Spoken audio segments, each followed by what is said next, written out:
falar da minha alegria de estar aqui com os irmãos mais uma vez. E antes de tudo eu queria fazer um agradecimento. Podem sentar.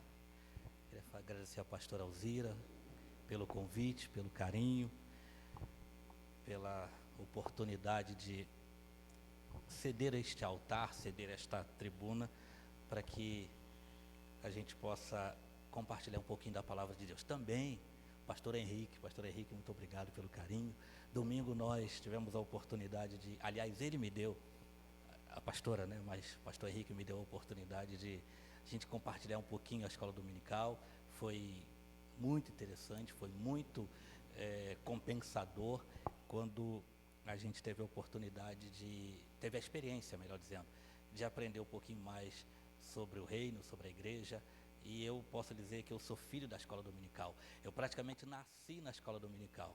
E a escola dominical faz parte da minha vida, faz parte de muita coisa que eu sou hoje, que eu tenho hoje, foi na escola dominical. E eu não tenho como abrir mão deste momento tão especial, porque a gente tem aquela comunhão tão íntima com Deus, aquela comunhão tão especial, tão espetacular, que quem falta sinceridade está perdendo.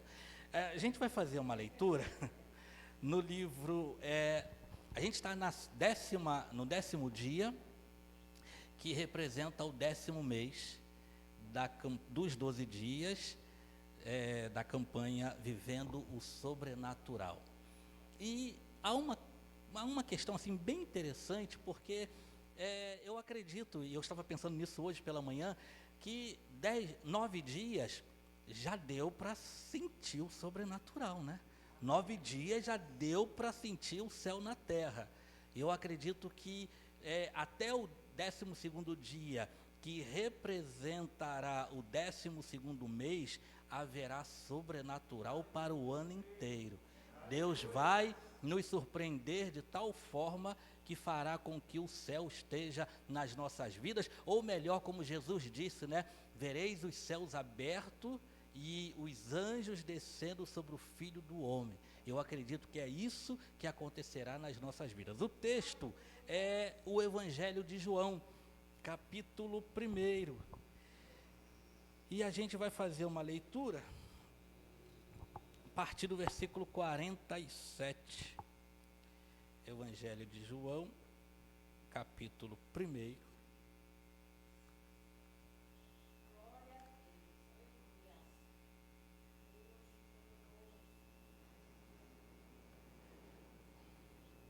Podemos?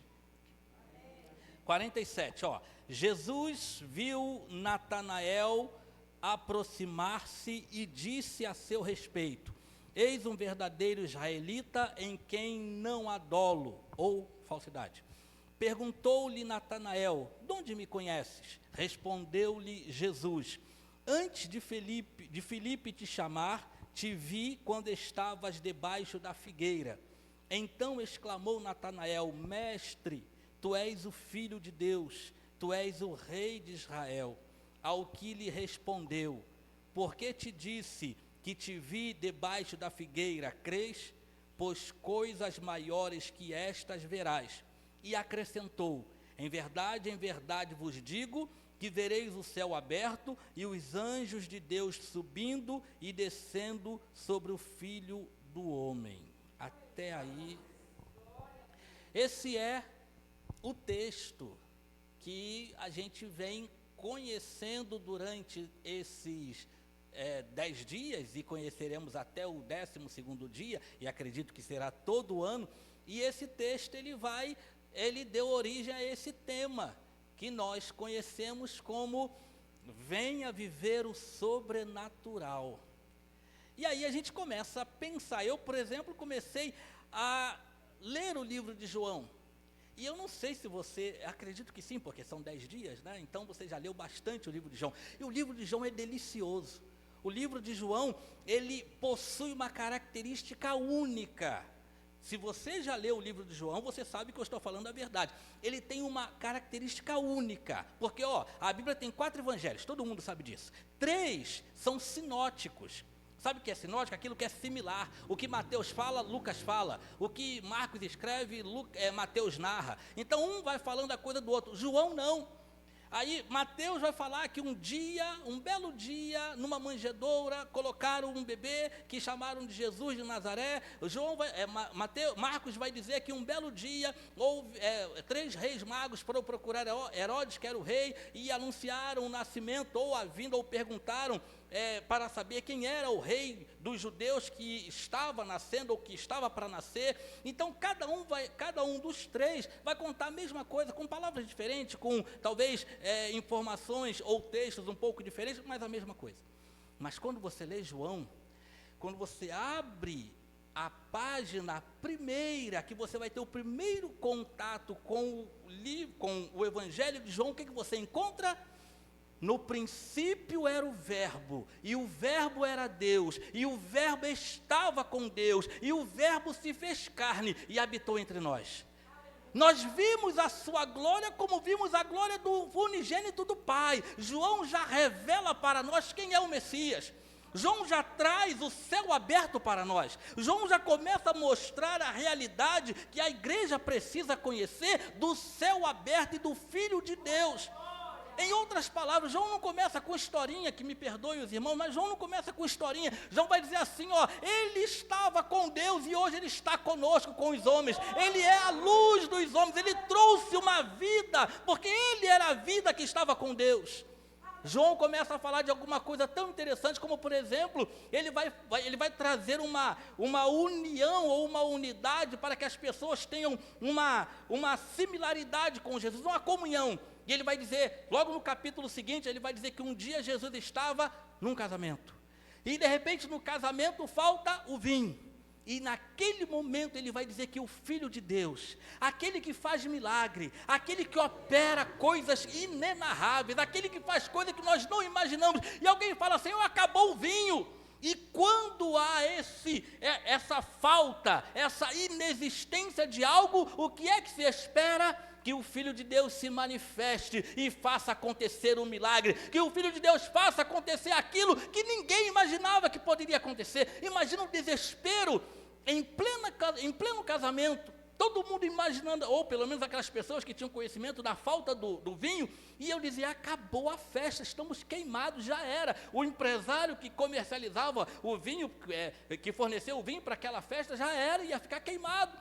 Mas Jesus veio para fazer a mudança. E aí, que mudança que ele faz? Ele salvou economicamente aquele empresário, porque todo mundo foi parabenizar aquele homem, dizendo, todo mundo deixa o melhor para o final. E este já trouxe no início o melhor vinho, porque Jesus estava na festa. E eu espero de coração, e eu clamo a Deus de coração, que você chame Jesus para a sua festa, que você chame Jesus para o centro da sua vida, e permita que ele faça um milagre.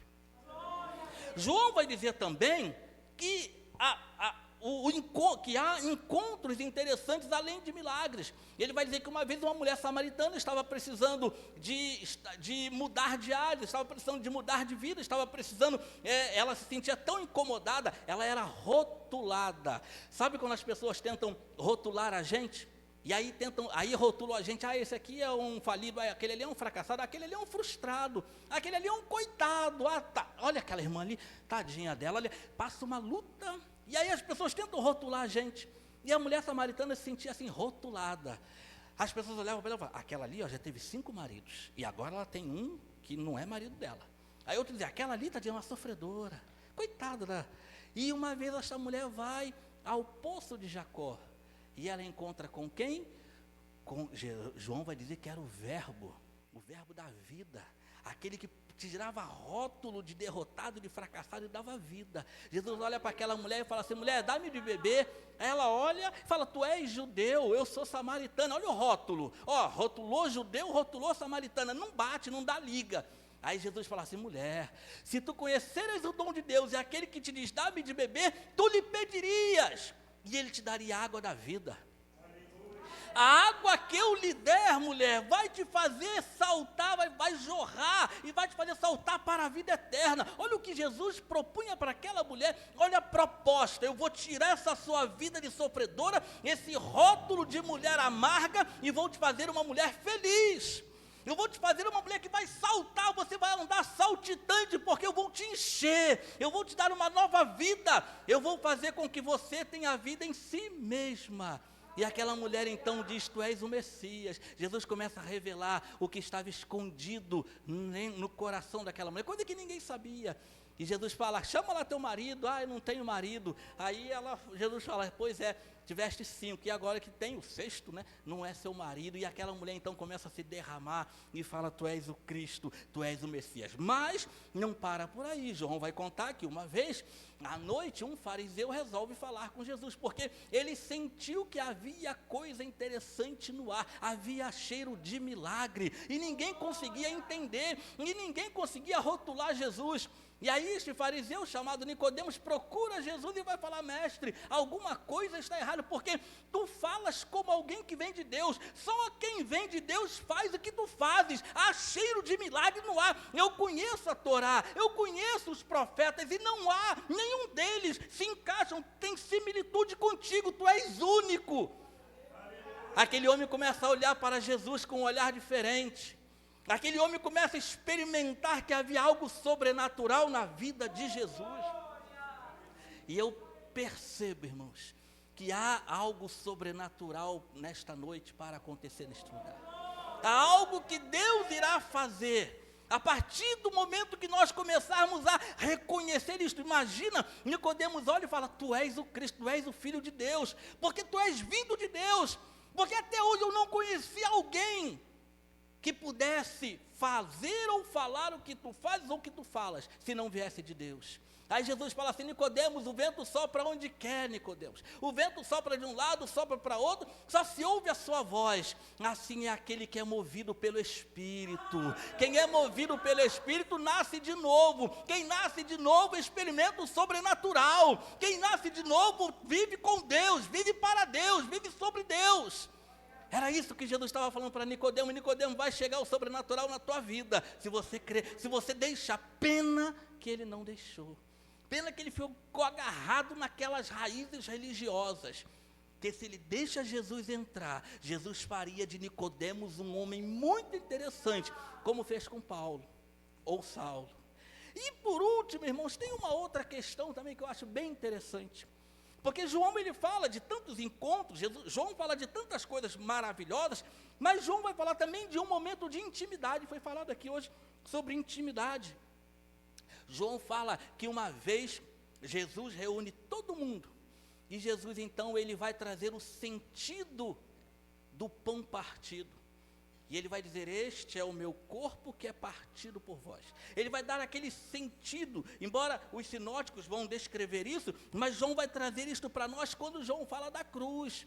Que na cruz ele morria, que na cruz ele era dilacerado. E João vai trazer esse momento de intimidade, esse momento em que nós precisamos estar com ele e para ele. E nós precisamos viver nele, para que então isso faça sentido nas nossas vidas.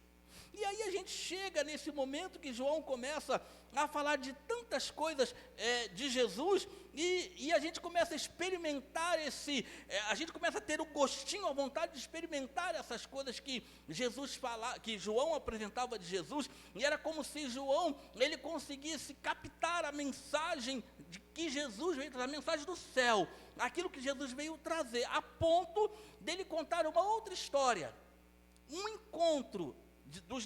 Além dos que eu já contei aqui, ele vai contar um encontro entre Natanael e esse Jesus.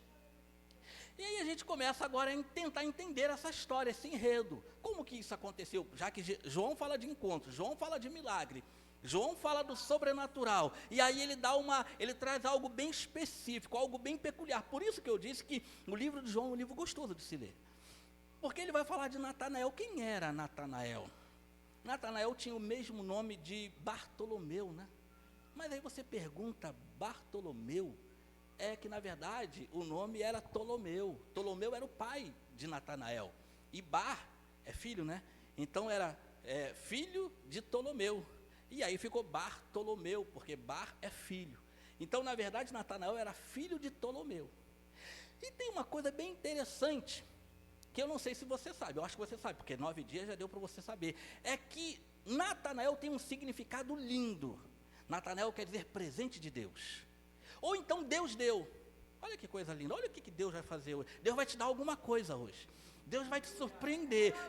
Alguma coisa vai acontecer aí que Deus vai te dar, porque é um presente de Deus. E quem sabe Deus te trouxe aqui hoje só para te dar um presente. Ó, eu vou te dar um presente, Natanael, Deus deu. E tudo, a gente sabe, né? Quando Deus dá, Deus não toma. Deus não dá com uma mão e tira com a outra. Deus dá, deu. A gente é que às vezes não cuida direito, mas Deus deu. E aí vem e começa essa história linda. Porque há quem diga, e há um historiador muito famoso, muito conhecido, chamado de Flávio José, ele conta uma história sobre Bartolomeu, que a gente cai o queixo. Ele vai dizer que Bartolomeu, e aí é uma história, a gente não vai ter lá afirmação, mas pelo menos a história vai dizer, e isso aqui vai enriquecer o nosso conhecimento.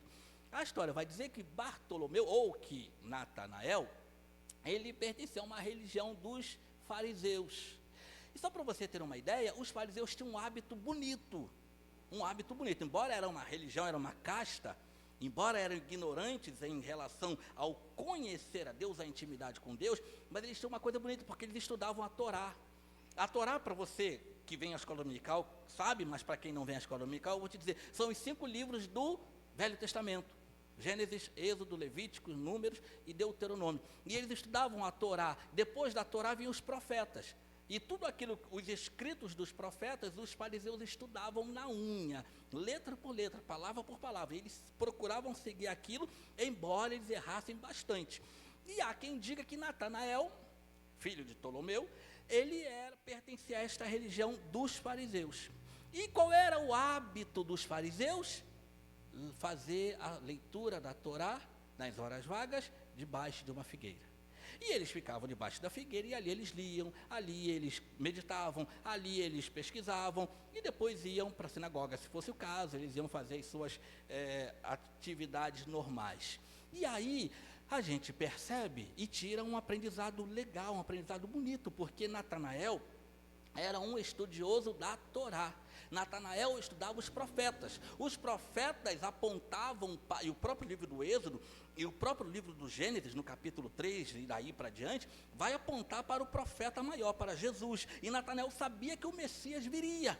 Ele esperava que o Messias chegasse para pôr fim ao sofrimento do seu povo, pôr fim ao sofrimento dos judeus. E ele ficava ansioso, e de repente, ele começa, e aí há uma coisa interessante, porque Natanael, embora conhecesse, embora soubesse, embora lesse, embora instruído sobre o Messias, ele não conhecia quem era o Messias. E isso tem a ver conosco. Porque às vezes a gente lê, está na igreja, e não conhece quem é Jesus. A gente não sabe qual é o tamanho, se é que eu posso falar de tamanho do poder de Deus. A gente não sabe nem uma vírgula, uma gota do que é sentir Deus. A gente está tão enraizado nessa religiosidade, nessa coisa de que tem que ser, tem que fazer, e a gente esquece que Deus está querendo nos trazer ou nos levar para um momento de intimidade. Naquele momento que é você e ele, naquele momento que você vai parar de ouvir o que está ao seu lado e vai ouvi-lo. Eu preciso abrir um parênteses. E eu vou te falar, não tem como, é repetido. Mas você lembra de Adão? Adão é a humanidade, né? Na viração do dia, irmãos, eu não posso deixar de falar isso, é uma coisa linda. Deus descia, e Deus falava com Adão. Adão representava a humanidade, e Deus falava com a humanidade. Havia um relacionamento, Deus, homem. O homem ouvia Deus. Havia um jardim, o homem podia andar naquele jardim, falar, tomar banho, dar nome a quem ele quisesse, mas na viração do dia era um momento especial, especialíssimo. Era o momento de Deus, do encontro de Deus com o homem. Parava-se tudo. Eu vou falar uma besteira, eu acho que nem um canto do pássaro se ouvia, porque havia uma integração total, Deus falando com o homem. E a Bíblia diz, se você pegar o livro do Êxodo, você vai ver que quando o monte fulminava, o monte pegava fogo, e Deus falava, e havia um silêncio total. O salmista vai dizer que deve haver silêncio no templo, porque Deus está falando. E quando Deus fala é assim, alguma coisa acontece. A estéril dá filhos, ou as cascas a árvore começa a descascar toda, começa a renovar a casca, a tristeza, aquele que está triste começa a ficar alegre. Deus faz coisas tremendas, é o sobrenatural dele. E Natanael, por mais que ele conhecesse a Deus, aliás, por mais que ele lesse sobre Deus, por mais que ele lesse, ele não conhecia esse Jesus, ele não tinha esse contato com Jesus. Eu vou abrir um outro parênteses aqui, vou te contar uma coisa. Gênesis capítulo 28, todo mundo já leu essa história. Qual era a questão maior? É que Jacó, e aí eu vou falar de Jacó e da escada, você já sabe. Jacó, ele sai da sua casa, aliás, da casa do seu pai, com a bênção. Mas interessante, que ele começa a caminhar deserto afora e ele tinha um objetivo, ele tinha um destino. Qual era? Chegar à casa do seu tio Labão. Ele tinha que chegar na casa do seu tio, mas a questão maior era que ele não sabia qual era a direção, ele não sabia se ele chegaria lá, ele não sabia se ele conseguiria chegar, ele não sabia o que lhe esperava. E de repente, o que acontece? Ele chega no cair da noite, não tinha mais como caminhar, e a única coisa que ele encontra era uma pedra. Ele põe aquela pedra como travesseiro e ali Deus se revela a Jacó. Põe uma escada, e aí, não é muito acadêmico, mas eu vou dizer isso. Todo mundo acha que a escada era para Jacó subir, mas eu penso que não, é minha opinião, não está escrito em lugar nenhum, porque não tinha como Jacó subir aquela escada, porque Jacó tinha uma humanidade. E a história, eu já te contei aqui desde Gênesis, Deus desce, e o anjo tinha que descer aquela escada, porque ele precisava ter encontro com Jacó. O encontro não era de Jacó com Deus, era Deus com Jacó. O encontro não era de Adão com Deus, era Deus com Adão. O encontro não era de Natanael com Jesus, era de Jesus com Natanael. É sempre assim, é do maior para o menor. O encontro não é seu com ele, é ele com você. É ele que te encontra, é ele que te espera, é ele que te chama. É sempre ele. A gente às vezes acha que a gente que vai, não vai, a gente não vai para canto nenhum. A gente tem medo, a gente está engessado, a gente olha para as nossas limitações, a gente olha para as nossas fragilidades, a gente olha para os rótulos que colocam na gente, a gente fala assim, não vai dar. Eu não vou porque, sabe o que é? Eu vou chegar lá, vai ficar todo mundo me olhando, eu vou à igreja, vai ficar todo mundo, e fica assim. E aí Deus vai e nos pega, e nos chama. Uma vez Jesus estava numa sinagoga, num sábado, e tinha um homem que tinha uma mão torta. A Bíblia vai dizer que era mirrada. O homem estava lá no meio. Jesus vai e pega o homem e manda que ele venha para o meio. É sempre Jesus. O homem estava lá dele, talvez até escondendo o defeito que ele tinha, mas Jesus conhece o seu e o meu defeito. Jesus conhece a sua e a minha limitação, e ele chama aquele homem e fala, moço, vem para o meio. E quando aquele homem vem com aquela mão toda torta, Jesus fala, agora estica a sua mão. No meio, era um sábado, estava todo mundo lá olhando, e aquele homem estica a mão e a mão dele fica perfeita, porque Jesus faz assim, é ele que chama. E com Jacó, Deus coloca a escada na cabeceira de Jacó, e começa aqueles anjos descerem e subirem, igualzinho aqui Jesus falou com Natanael. E sabe o que aconteceu? Ele estava do lado de Jacó.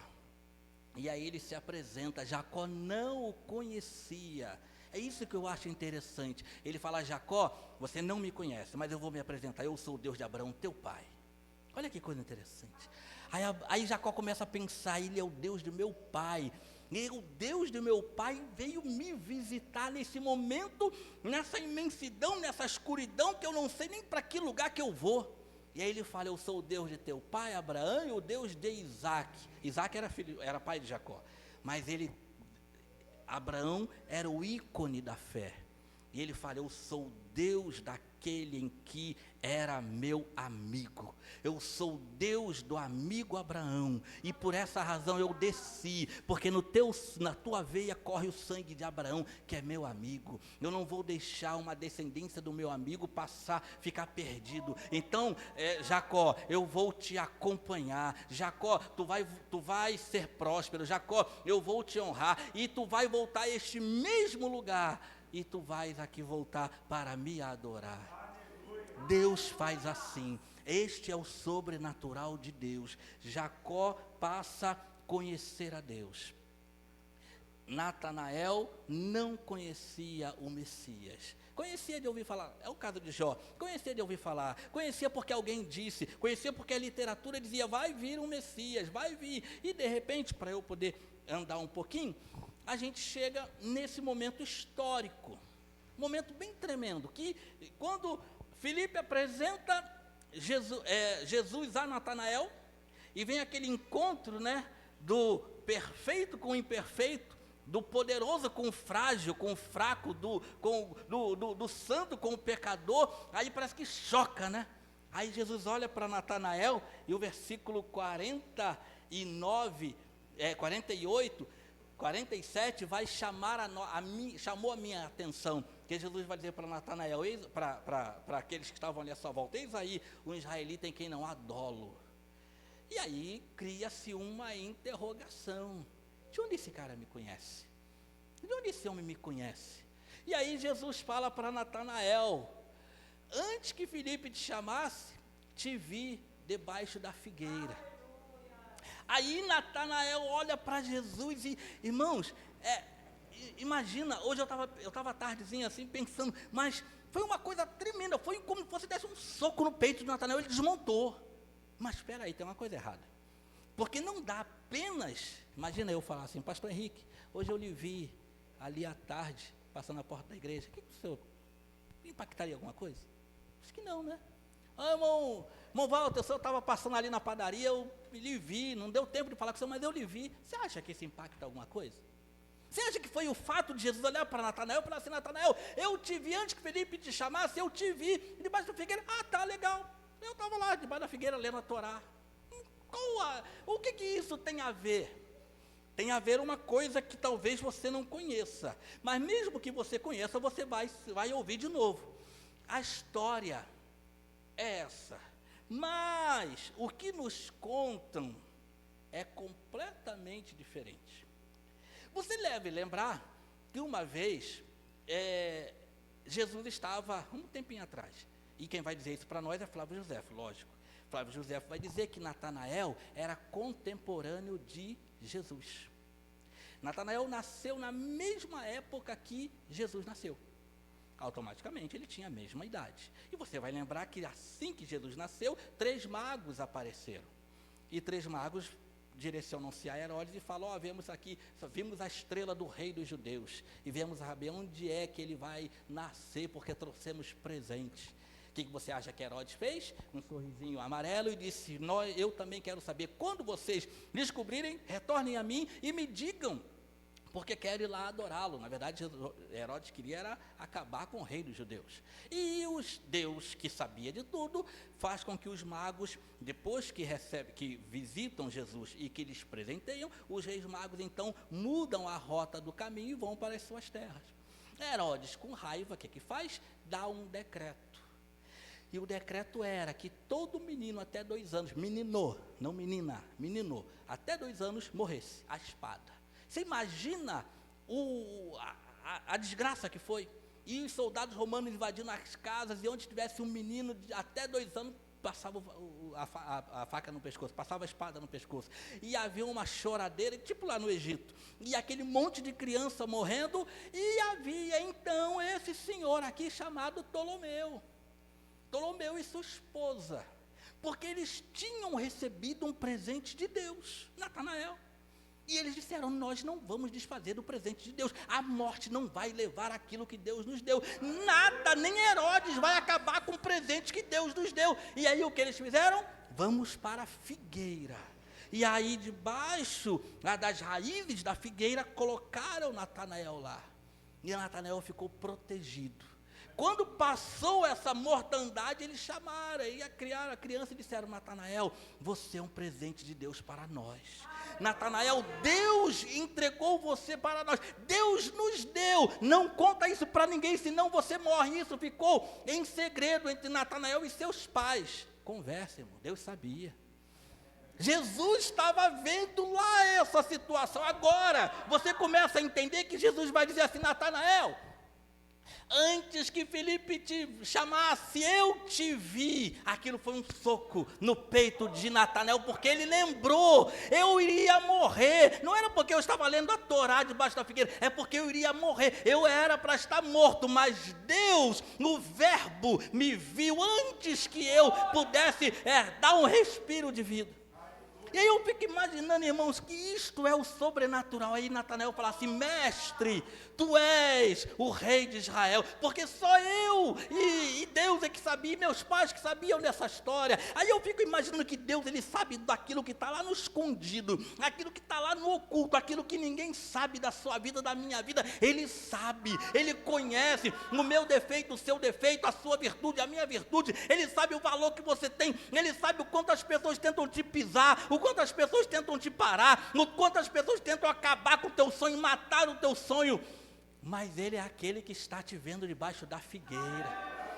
Ele é aquele que está te contemplando, e ele vai dizer para você assim: ó, eu te preservei, porque você vai ver o sobrenatural. Não é porque eu te disse que te vi debaixo da figueira, Natanael, que tu crês, coisas maiores do que estas verás.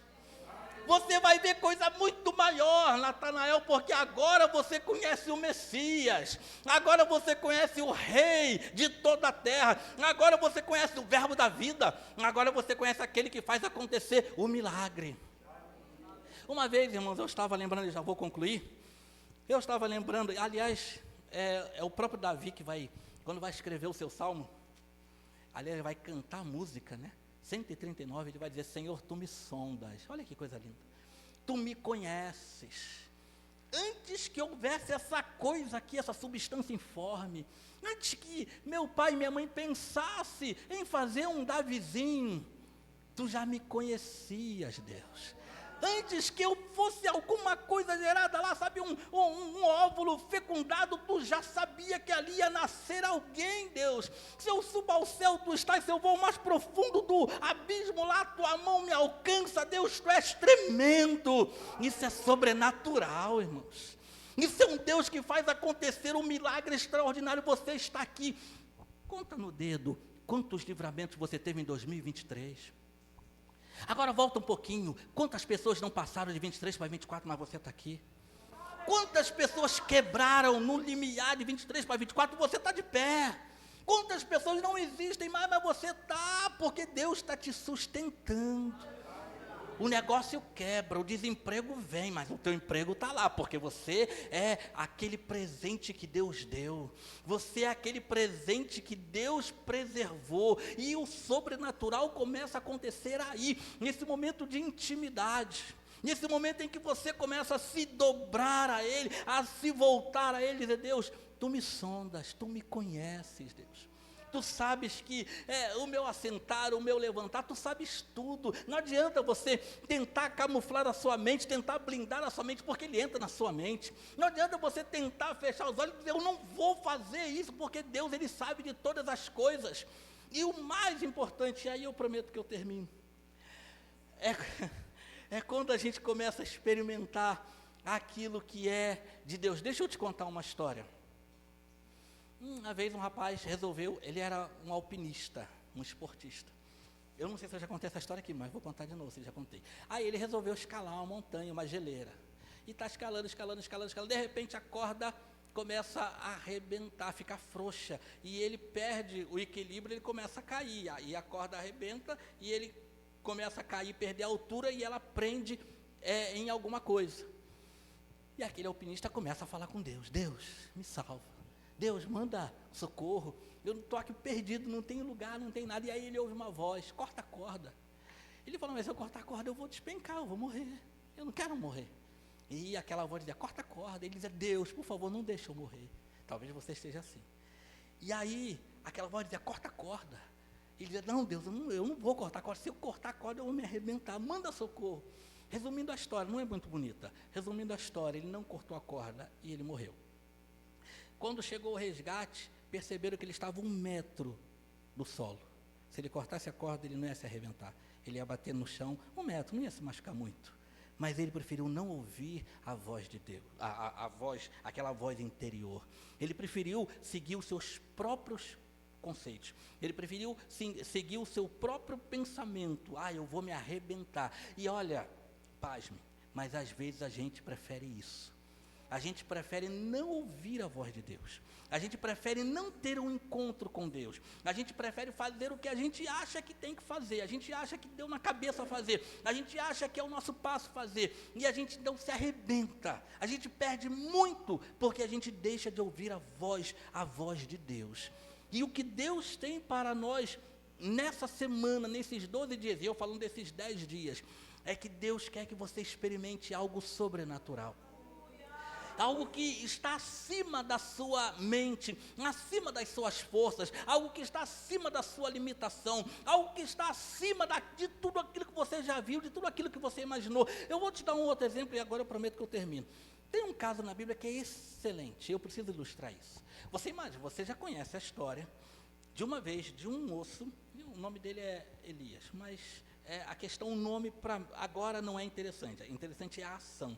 Esse moço vivia um momento debilitado, porque ele tomou uma atitude, ele disse assim, só vai chover durante 3 anos e meio, só vai chover segundo a minha palavra, e aí Deus travou. Veja bem, Deus não mandou ele fazer isso, mas também isso não é interessante agora. O interessante é que, quando ele disse, não vai chover, não choveu. E, de repente, secou tudo. Um solzão, e aí secou a fonte, secou o ribeiro, acabou. E aí Deus, e é isso que eu quero chamar de interessante para você, Deus desce e fala a Elias, Elias, eu tenho que te salvar. Elias, você é minha boca para essa nação. Elias, você é o profeta e você precisa de experimentar o sobrenatural, porque se você não experimentar o sobrenatural, Elias, você não vai fazer esse povo viver o sobrenatural, você não vai trazer esse povo a viver o sobrenatural. Então eu já ordenei uma viúva, você vai para o ribeiro de Zarepta, e lá eu ordenei uma viúva, e ela vai te sustentar, ela vai te dar provisão, e eu vou inclusive fazer um sobrenatural na vida dela. Elias então caminha, ele passa pelo ribeiro de Querite, se abastece de água, e depois ele vai para esta cidade, para Sarepta, e ali ele encontra uma mulher que estava debilitada, uma mulher que já havia feito de tudo para salvar a sua vida e a vida de seu filho, e a única coisa que sobrou, um pouquinho de farinha, um pouquinho de azeite e uns gravetos. Ela estava pegando esses gravetos para fazer um fogo e fazer um bolo para ela e o seu filho, quando chega Elias, e eu vou encerrar com esta palavra, e quando chega Elias cumprimenta aquela mulher, e diz a ela, dá-me alguma coisa de comer, e ela fala, vive o Senhor teu Deus, que eu só tenho um pouquinho de azeite, um pouquinho de farinha, vou fazer um fogo, e vou fazer um bolo para mim e para o meu filho, e vamos morrer. Percebam, na mente daquela mulher, havia parado ali, tudo terminava ali. Ela não imaginava que ela estava diante de algo sobrenatural. Ela não imaginava que Deus iria levá-la a ter uma vida mais adiante. Ela não imaginava que a salvação havia chegado na sua casa. E aí Elias falou, disseste bem, mas faze-o e dê primeiro a mim. Você pensa que aquela mulher olhou e falou, te enxerga, homem, eu vou sustentar marmanjo, mas aquela mulher, ela fez o bolo, e ela disse, primeiro é para o homem de Deus, e ela deu a ele. Fosse qualquer um de nós, diria, eu vou sustentar marmanjo, eu vou sustentar esse cara passando fome, só tem um bolo, e eu vou deixar de comer para dar de comer para ele. E aí aquela mulher pega aquilo e dá para aquele homem, e aí vem a revelação. A farinha da panela não acabará, e o azeite da botija não faltará, até o dia que Deus dê chuva sobre a terra. Há uma palavra profética sobre a sua vida esta noite, não vai faltar, não vai acabar. Enquanto você estiver vivendo o sobrenatural, Deus vai te surpreender. Pode você pensar que chegou no limite, você pode até achar que hoje é o teu limite, que hoje é o teu dia e acabou. Mas há uma palavra que reverte tudo isso, há uma sentença que desconstitui tudo isso, e Deus vai dizer, não acabou não, porque eu tenho presente para você, eu vou te surpreender nessa terra, eu vou te usar muito nessa terra, eu vou fazer algo tão tremendo na sua vida, que as pessoas vão te olhar e vão dizer, mas como é que pode? Essa pessoa não estava assim ontem, essa pessoa não estava assim anteontem, mas Deus é aquele que faz, Deus é aquele que cumpre essa palavra. Que Deus abençoe os irmãos, muito obrigado.